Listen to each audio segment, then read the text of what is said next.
Almira. Hi, how are you? I'm good. How are you? Good. Thank you for having me on.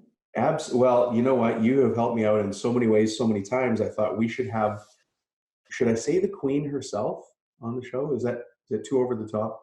Dawn, you should be in PR. You know how to publicize and promote people. Well, that's why you're here today because well, here, let me not give it away. Almira, how would it be that you come to be speaking to a group of business owners all around the world who run trades companies, especially in the finished wood trades and helping homeowners?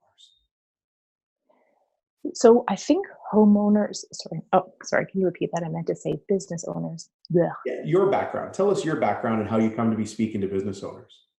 So I'm a business owner myself, and my business specializes in communications. I've been in the industry for a number of years. In fact, I hate to say it, but over 25. And there's been so many changes. And, it used to be when we wanted to communicate our business, we would talk to the local newspaper or we'd see about getting on radio. But Mm, now communications and the way that a business needs to show itself to the external world has changed so much. And there's so mm. many different things to look at. So what I'm really here to do is to talk about all these types of things for the business owner and what you should look at. How do you make yourself more presentable to the world? Because ultimately, you want to get more business. How do you do that? How do you tell your story? Mm. Well, and I think one of the things that's happening a lot with the just the internet itself is it's changed the power in that now all these review sites put the power in the hands of the consumer so they can review you, the contractor, the Yep. tradesperson, the business Yep. owner, and other people make their decision based on past reviews. Exactly. Yep. It's so important. And, this is not necessarily relevant for these types of business owners, but now you have influencers, social media influencers who talk about you, and they have so much power. So really, it is such a digital world now about everything being available online. Yeah. It's about those reviews. It's about what the public can say about you. So yeah, making sure we give incredible service, that's the most important thing. But then also, I always say it's about presenting your house. Is your house clean? Is it organized? Does it make sense? Do you want to welcome people in there? So let's think about it and look at all elements of your house to really make sure it tells your story well. You know, that's a great point, and you just made me think about influencers that do exist in this industry, and it's industry magazines or trade magazines. You know, Mhm. if I'm a kitchen cabinet or a countertop company or even a local tradesperson of any sort, I could take out an ad in my local magazine that hits the high end homeowners in a certain area of town. We all have that part of town, right? Mhm. But Mhm. taking out an ad is different than being featured in an article, isn't it? It is because it seems more credible. Any business can take out an ad. If you pay for it, people will see it. That's great. But actually having somebody feature you, it's basically about this credible publication wanted to come and interview you and get your thoughts and your ideas, and you're presented as a thought leader. So it's really, really important. The interesting thing now is that you can actually pay for those interviews because the way that the media has, with the model that they've moved into. Mhm. So there's some skepticism on the part of the public about paying for those types of interviews to get it. But ultimately, if it's a really good publication, if the article is well written, there's no harm in doing it. So definitely allocating some budget behind it. Mhm. Again, it's part of the toolbox of communications that you have these days. So yeah, Right. it's interviews with your media or your trade publication. It's about your website, your messaging, how it's written, it's search engine optimization, but also paid media and podcasts. Podcasts are amazing. Somebody said to me the other day, blogs are dead. It's about podcasts. So how are you working that into the mix? Is there something amazing that you should say that, and to tell the world about and you should be on somebody's podcast or, Mm. the kitchen cabinet podcast? Well, those exist. I mean, my podcast is only one example of those. I don't think there's too many. But so we've got business owners listening right now, and they're thinking, "Oh man, I don't even know where to start. Do Mhm, I go get in a magazine? Do I get in a podcast? Do I do paid advertising? Do I do paid advertising online, mhm, etc." Let's mhm, say I'm a tradesperson who's not overly tech savvy. I mhm, don't have a lot of time, and I don't have a big budget. mhm, What are some of the more accessible types of marketing or PR that you might suggest I mhm. track down and really own? A website, 100%. You need to Really? have a website. And you might think to yourself, well, all of my business is by word of mouth. But if you don't have a website where somebody can find your phone number, your email address, how are they ever supposed to contact you, right? Or more and more, people want to see about services. Or again, you talked about reviews. So if you have a website, then you can connect it all with, it's a little bit more complicated than this, but essentially you connect it with Google to be able to get Google reviews, or, people who use your services can leave a Mhm. review for you. You can be on Google Maps, you can be found. Instagram is also great. Like, I've got a friend who's got a window washing business for commercial businesses and high rises. He gets some amazing pictures and puts them on Instagram.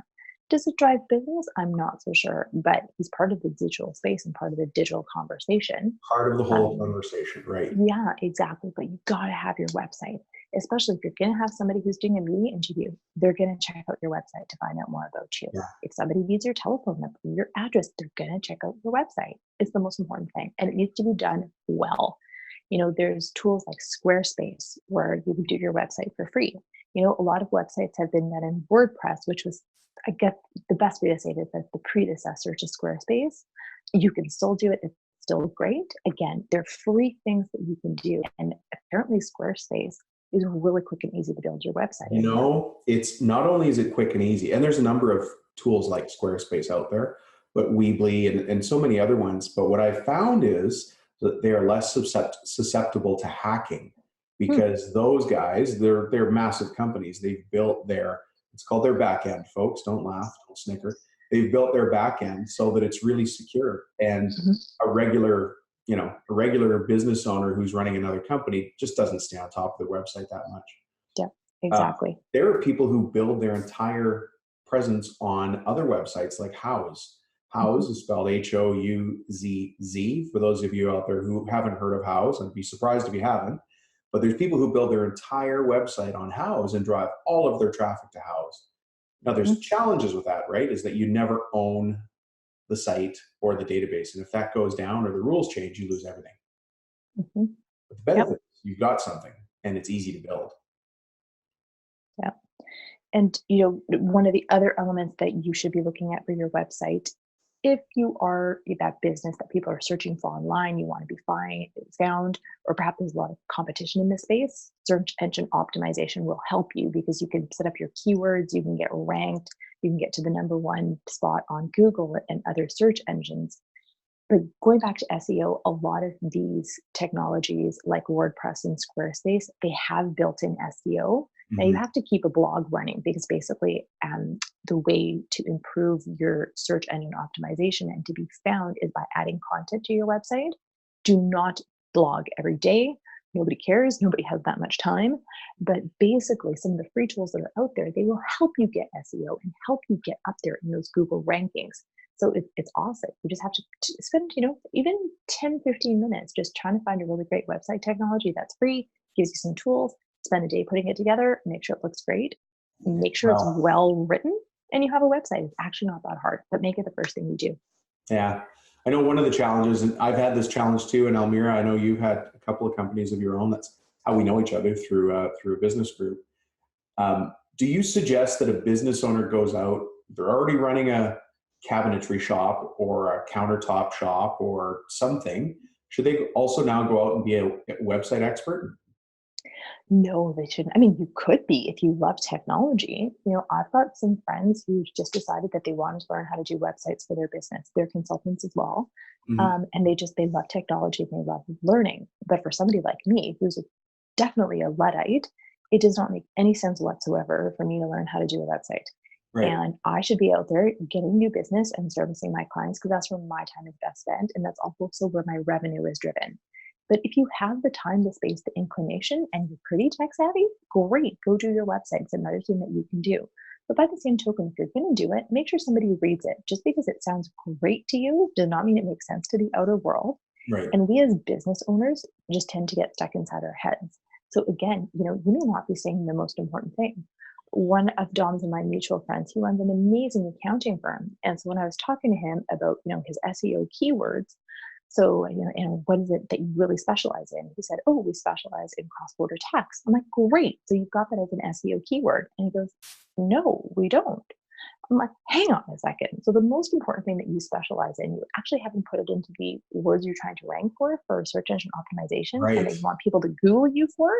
And it was an oversight on his part. And that's one thing that we tend to do as business owners as well. We're so busy running the business that all of these oversights happen. So it's always worth talking to somebody before you make that website live and Yeah. saying, have I got everything? Let me tell you about your business.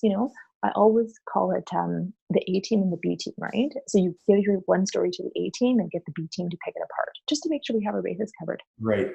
So for listeners out there who are trying to, figure out how you're going to apply this in your business, what Almira is talking about now is, let's say you specialize.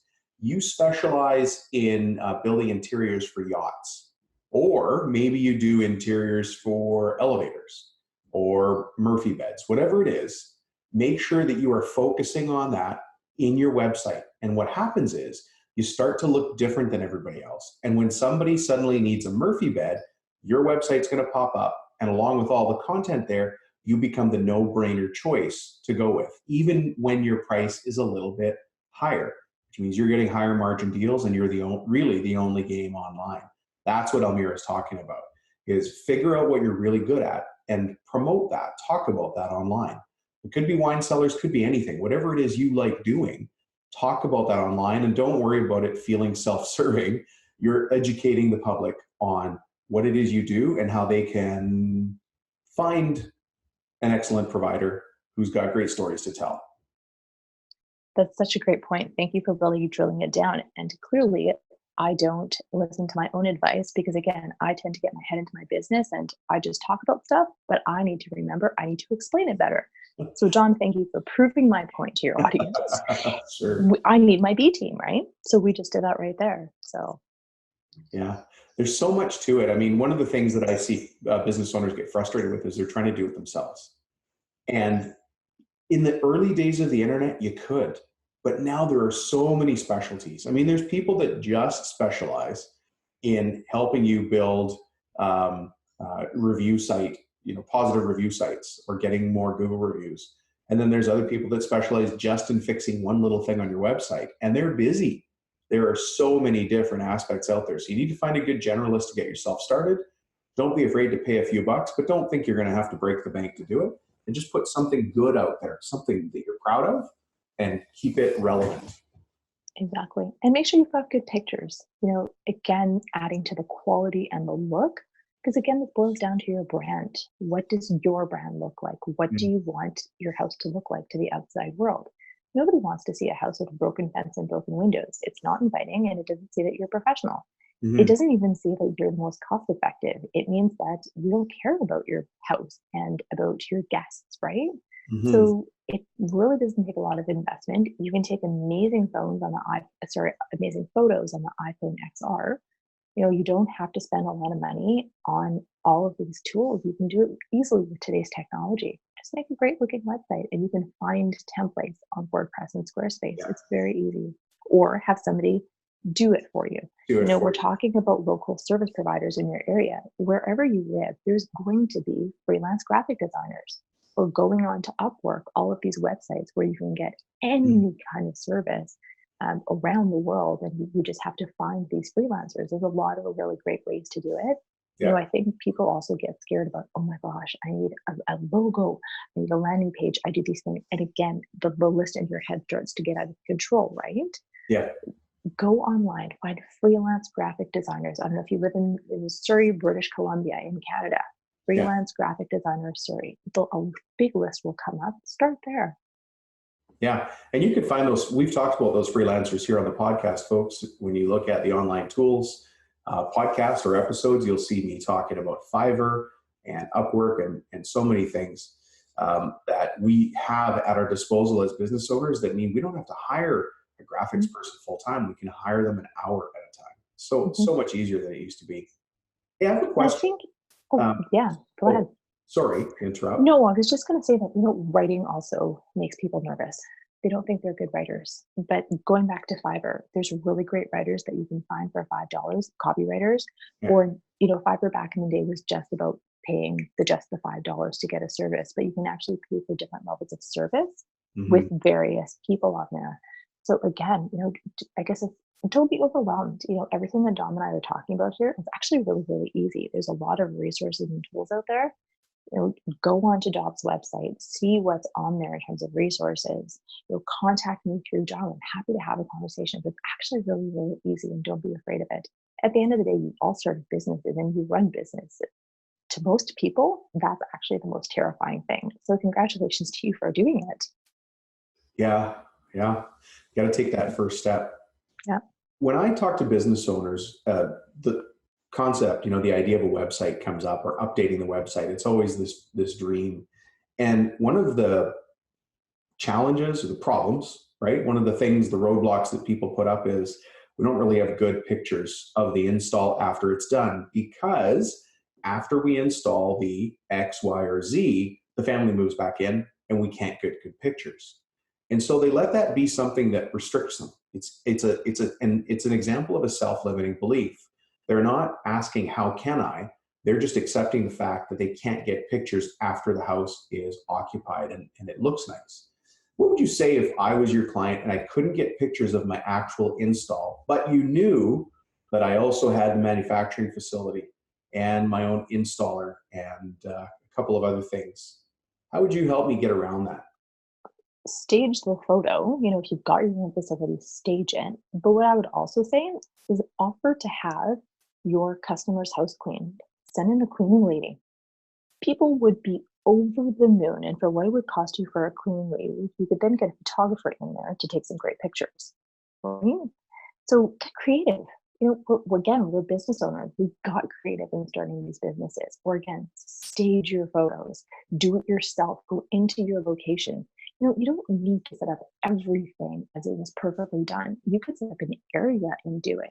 You know, Get creative. Yeah, yeah, I agree. exactly. If I've got a manufacturing area in my shop and I do a dry fit of all the cabinetry or the countertop, as an example, I could take pictures of the manufacturing process itself. That's interesting to people and that's different.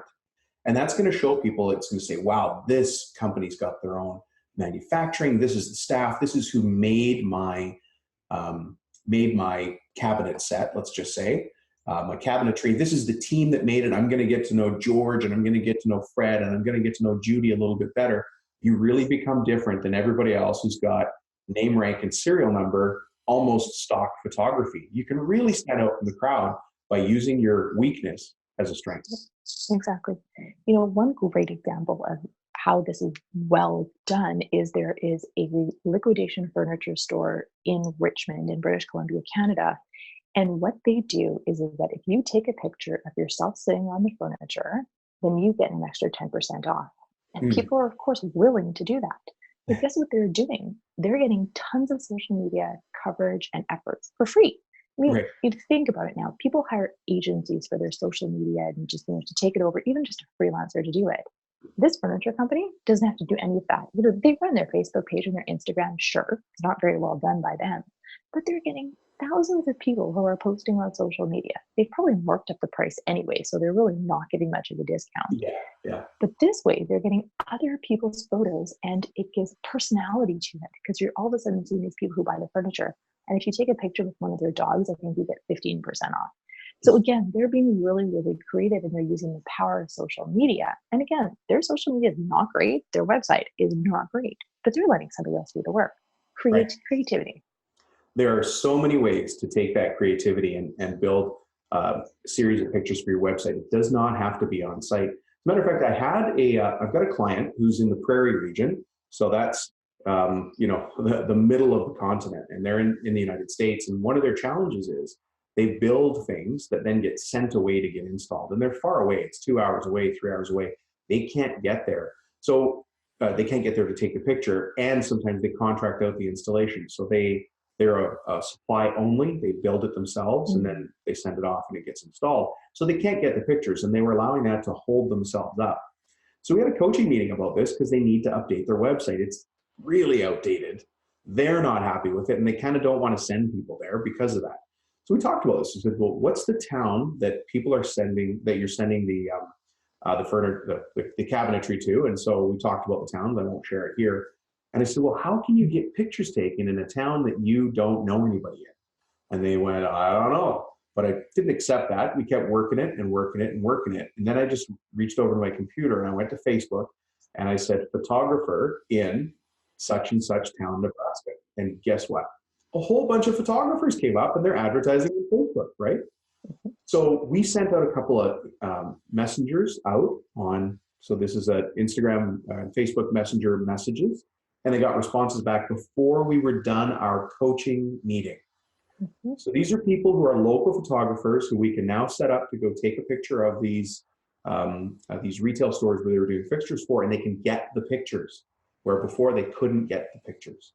Mm-hmm. And so problem solved by being creative and not allowing the world to tell you no. Find a way. There's always a way. And you get to be as creative as you want. Yep, that's so true. And John, talking about creativity, I just want to change the topic of websites and everything a little bit, just to talk a little bit about interesting stories that your local media, so TV, radio, newspaper, websites would want to cover. As business owners, there's two things. One, we think that we do such amazing work that the newspaper should write about us. In all reality, the stories that we're telling are not necessarily that interesting. And you have to tell yourself, who actually cares about this? Mm-hmm. And I had one client who was sponsoring this horse show, and they were saying, this is amazing, and we need to get tons of PR. And I'm like, no editor's actually going to care about this. Oh, so, wow. We kind of, and perhaps this is my fault, but this is actually why people hire me. They're like, you know what, we love your bluntness. You're not wasting our time. We just want you to tell us if this is a story or not. I'm like, it's not a story. But let's dig a little bit deeper, and we started going through some different stories and how they do things and their culture. And I'm like, okay, so these could be interesting pieces. But ultimately, we ended up realizing that they needed to tell their story and their culture story better on social media. So take some time to really, really go through your business book where you think, this should be front page of my local paper. Not necessarily. If it's your local community paper, you've got a lot bigger shot to get a story in there than your regional paper, right? Right. It's the Orange County News compared to the LA Times. So Orange County News are probably, covering more local things, whereas the LA Times would have to be a good big story. Right. But also get creative here. If your family business has been in business for 4 generations and is successful, first of all, that's just a rarity in business that is actually successful. It's still family owned. It's being done without perhaps, hopefully, not a lot of politics. But there's an interesting story right there. Think about a business publication in your area who would be interested in hearing about your tips. Yeah. I tend to think of our news world now. We're consuming so much content, and it's on this site and that site, and we get stuff on Google and podcasts and all of this stuff. Being simple about it. So maybe it's about emailing your editor or emailing a specific writer in a publication and saying, let me tell you about the 5 tips for succession planning. 5 tips and tips like that, they're so great. They allow you to show your expertise, and it's super, super digestible content.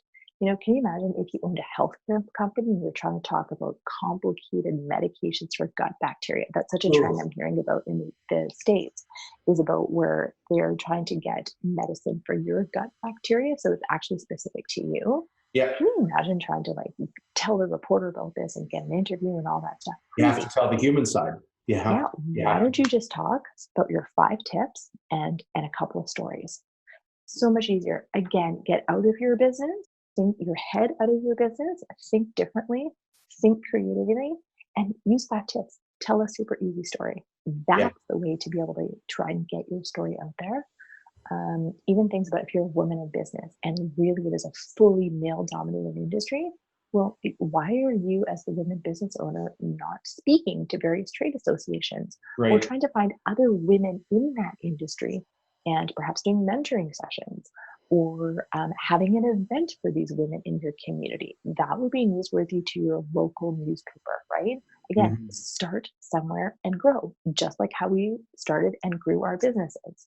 You got to start somewhere and start well and start professionally, right? It's about what you put out to the world. Yep. It takes a lot of consistent, small pressure points to make the wheel turn. But once the wheel starts turning, then I think the phone calls start coming into you, don't they? Yeah. So entering your local business contests for local small business of the year, whether you win or not, gives you a chance to talk to the media, gives you a chance to talk to everybody who's done business with you, doing business with you, gives your staff a chance to feel proud that, hey, we got nominated for the local small business award. Who wouldn't want to go to work for a place like that? All of those things add up. And sometimes we call those critical non-essentials. It's hard to figure out where they're going to land on the balance sheet. But after you see a company who does it versus a company who doesn't, you can sure see how it impacts the company long term, and really ultimately what that business owner is going to sell that company for in the future. Exactly. Yeah. It may not seem like an important item on the line item, but it's huge. And, I was listening to a podcast this morning and it was talking about an organization in the US called Badger. And I believe it's a manufacturing company. And their culture is so amazing that people sit and wait and stalk their website to see when positions open. So guess how much Badger pays in recruiting fees? $0. Wow. Because all the work that they do internally for their people means that there's no line item given to recruitment. They're not having to try and desperately fill executive positions or any positions by having to go to recruiter, or even just wasted time by having coffees or meeting people, or we all know the whole process of recruiting, especially to find key executives. They don't have to do any of that. They have lineups of people who want to work for them. So think about it. It's all about culture and how you do things. It's just about being clever. I love clever. I love being clever, and being clever is fun. Hey, Almira, if people want to get in touch with you and find out more, because you've got so much information, we've covered such a huge swath of territory today. But if people want to get in touch with you, how would they do that? You can find me on LinkedIn. It's Almira Bardai, and you can send me a message there. Otherwise, get in touch with me through John. And talking about running your own business and getting your communications done, I'm actually in the process of redoing my website and my branding. So it will be up in June. So in the meantime, if you're hearing this and you want to get in touch, please don't hesitate to reach out to Don. Let him know what you thought of this chat. I would love to get some feedback, and you can connect with me through him. Yeah, I'd love to hear it too, because I know we've got lots of listeners out there who are, they're always looking, you have to think about it. The people that take it upon themselves to go find a podcast on a subject and listen to it, right away, they're the top of their industry because they're thinking different than everybody else already. So of course I get the greatest comments and thoughts and suggestions and questions here all the time. So I'm sure people will reach out and ask. I love it. I love it. That's wonderful. Yeah. Almira, thanks so much for joining us here today. I always love talking to you. Great wisdom and insight. And maybe we'll have you back in the future as well. Thank you. And thank you for having me. Have a great day. Take care. Bye-bye.